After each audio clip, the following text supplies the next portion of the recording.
What's good? Back on the horn. Back. Most active boxing channel that I see around. It's the Boxing Clinic. It's your boy CJ Goodfella. Shout out to the LDBC. Shout out to the YTBC and everybody in between and on the outside, man. We back. And, told you guys I was going to come with a duck sauce video. Duck Dodgers background. And, I had to revisit this, man.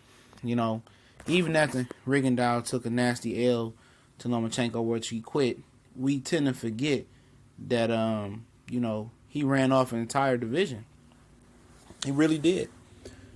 He chased these guys up to 126. A lot of these guys still could probably make 122.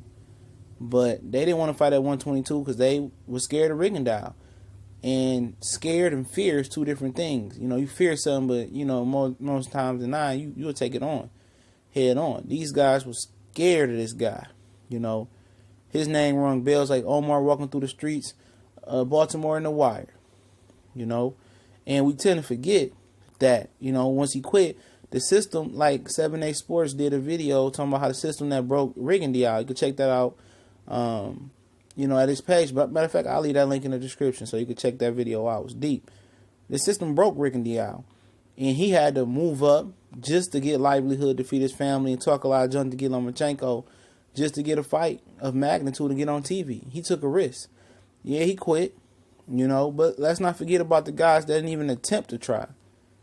And Abner Mares, Scott Quigg, Leo Santa Cruz, Carl Frampton. If I'm forgetting somebody, let me know. Even guys like Tion Kennedy, the homie Rico Ramos, they wasn't scared to fight Rigondeaux. They fought him. When he was coming on up, they fought this man. These guys right here ducked him blatantly. And even after he took the L to Lomachenko, you don't hear any of these guys saying his name. Shout out to O'Neal Donaire. He showed that he was a true champion. When he was at the pound-for-pound pinnacle for small fighters, he fought Rigondeaux and gave it his best try. Shout out to him. Shout out to him. Because he did what these cowards were scared to do. And that was fighting them. And I don't use coward loosely. But I'm using it right now because these guys was cowards. If they was able to fight Rigondeaux and give him the opportunity that he deserved, maybe one of them would have beat him. Maybe he would have quit versus one of them. Who knows? But still, even after losing Lomachenko, it's thoughts that he's not going to be able to go 122 and get a fight. He got to go to 126 just to get a fight. And mark my words, these guys are not going to fight him. Their promoters are going to pay them off so they don't have to fight him, or they're going to move up once again to avoid him. And what everybody in the mass media going to do, major media and boxing going to do, turn a bad eye to it, blind eye to it. We don't care. Because that's how Cuban fighters are treated when they come over here.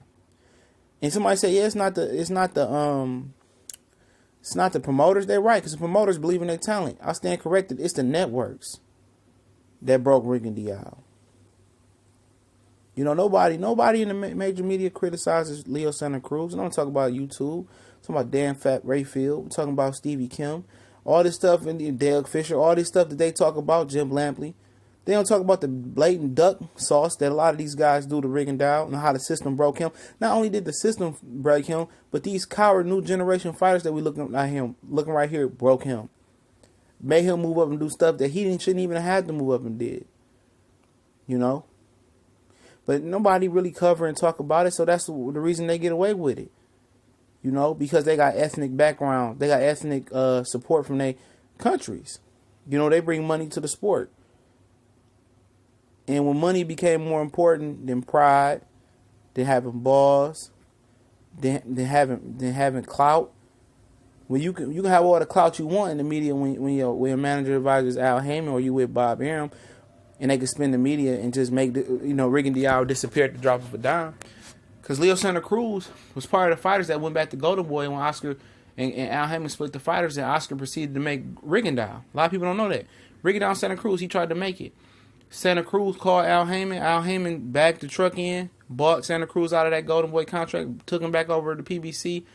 The fight was never talked about again. But you don't hear that. You can't call me biased. I call him how I see him. I give Oscar credit for what credit is due. He tried to do the right thing. But these promoters, these fighters, they don't have any balls, no guts. They broke Rigondeaux. They ducked so bad that this dude had to jump up 2 weight classes. And he did that, and he quit, and we jumped on him, rightfully so. But we forget about the guys who never tried. You can't quit unless you try. And when you don't try, you worse than a quitter when the opportunity presents itself. And that's how I feel about this situation. You know, so if Rigondeaux does choose to go 126 like they're talking about, they don't fight him, they don't fight him. You know, y'all just gonna get him pass again. But it is what it is. We gone.